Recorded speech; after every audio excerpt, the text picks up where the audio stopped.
रात के ठीक 2:17 इस्लामाबाद के बाहरी इलाके में स्थित एक बेहद सुरक्षित सैन्य परिसर के भीतर अचानक अलार्म बज उठा। गार्ड्स दौड़ते हुए कमरे की ओर भागे, जहां दीवार पर लगी एक स्क्रीन पर लाल रंग की चमकती हुई लाइन दिखाई दे रही थी, अनऑथराइज्ड सर्वेलेंस डिटेक्टेड। कुछ ही सेकंड्स में उस सिस्टम को बंद कर दिया गया, लेकिन तब तक बहुत देर हो चुकी थी, क्योंकि किसी ने पाकिस्तान के सबसे गुप्त nuclear program Kahuta research labs की जानकारी चुरा ली थी। और वो कोई आम जासूस नहीं था, वो था भारत की खुफिया एजेंसी का एक साया, जिसका नाम आज तक दुनिया नहीं जानती। 1970 का दशक का अंत। दक्षिण एशिया में हालात तेजी से बदल रहे थे। 1971 के युद्ध में पाकिस्तान की हार के बाद वहां की सरकार के अंदर एक गहरा डर बैठ चुका था। उन्हें लगने लगा कि अगर उन्होंने जल्द ही अपनी सैन्य ताकत नहीं बढ़ाई तो भविष्य में उनका अस्तित्व खतरे में पड़ सकता है। इसी डर ने जन्म दिया एक खतरनाक योजना को, न्यूक्लियर हथियार बनाने की योजना।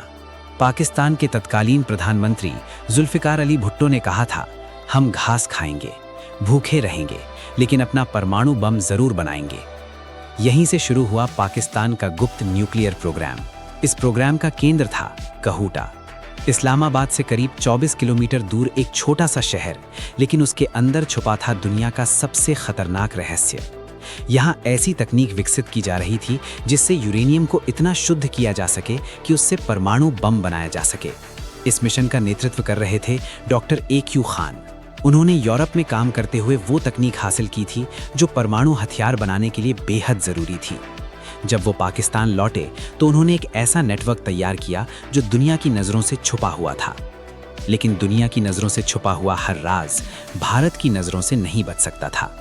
भारत की खुफिया एजेंसी को इस प्रोग्राम की भनक लगी, लेकिन उस समय तक ये सिर्फ एक शक था, कोई पुख्ता सबूत नहीं था, और बिना सबूत के कोई कदम उठाना अंतर्राष्ट्रीय स्तर पर एक बड़ा जोखिम हो सकता था। फिर एक दिन भारत के एक खुफिया अधिकारी को यूरोप से एक गुप्त संदेश मिला। उस संदेश में कुछ कोडेड लाइनें थीं, जिन्हें जब डिकोड किया गया तो उसमें एक लोकेशन का जिक्र था, कहूटा, और साथ ही एक शब्द एनरिचमेंट। यही वो पल था जब भारत को पहली बार यकीन हुआ कि पाकिस्तान कुछ बड़ा करने जा रहा है। अब सवाल था कि क्या ये सिर्फ रिसर्च है या सच में बम बनाया जा रहा है। एक विशेष टीम बनाई गई।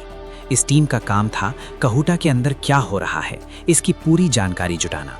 लेकिन ये काम आसान नहीं था। कहूटा एक किले जैसा था, चारों तरफ सेना की सुरक्षा, हर आने जाने वाले की जांच, और पूरा इलाका एक नो गो जोन। सीधे अंदर घुसना लगभग नामुमकिन था, इसलिए एक अलग रास्ता चुना गया। एजेंट्स को कहूटा के आसपास के इलाकों में तैनात किया गया। स्थानीय लोगों से संपर्क, छोटे दुकानदारों से बातचीत और वहां काम करने वाले लोगों की गतिविधियों पर नजर रखी जाने लगी। धीरे धीरे छोटी छोटी जानकारियां सामने आने लगीं। हर हफ्ते कुछ खास ट्रक आते थे जिनमें भारी मशीनरी होती थी। कुछ विदेशी वैज्ञानिक भी देखे गए जो सीधे लैब के अंदर जाते थे, और रात के समय लैब के अंदर से मशीनों की लगातार आवाजें आती थीं। लेकिन ये सब अभी भी सिर्फ संकेत थे। भारत को चाहिए था सबूत, ऐसा सबूत जो साफ दिखा सके कि वहां क्या हो रहा है। तभी एक फैसला लिया गया, कहूटा के अंदर एक एजेंट भेजने का। ये मिशन बेहद खतरनाक था। अगर एजेंट पकड़ा जाता तो उसकी मौत तय थी और दोनों देशों के बीच बड़ा संकट पैदा हो सकता था। फिर भी एक एजेंट चुना गया। उसकी पहचान आज भी गोपनीय है। उसे महीनों तक ट्रेनिंग दी गई, कैसे दुश्मन के बीच रहना है, कैसे हर पल अपनी पहचान छुपानी है और कैसे जानकारी बाहर भेजनी है। फिर एक दिन वो पाकिस्तान पहुंच गया। उसने खुद को एक साधारण मजदूर के रूप में पेश किया और धीरे धीरे कहूटा के आसपास के नेटवर्क में घुस गया। महीनों की मेहनत के बाद उसे कहूटा लैब के अंदर काम करने का मौका मिला, और यहीं से असली कहानी शुरू हुई। लैब के अंदर जो उसने देखा वो चौंकाने वाला था। विशाल मशीनें, घूमते हुए सेंट्रीफ्यूज और हर जगह कड़ी निगरानी। अब ये साफ था कि ये सिर्फ रिसर्च नहीं थी, ये परमाणु बम बनाने की तैयारी थी। अब उसे ये जानकारी भारत तक पहुंचानी थी, लेकिन लैब के अंदर हर जगह निगरानी थी, हर गतिविधि पर नजर रखी जा रही थी।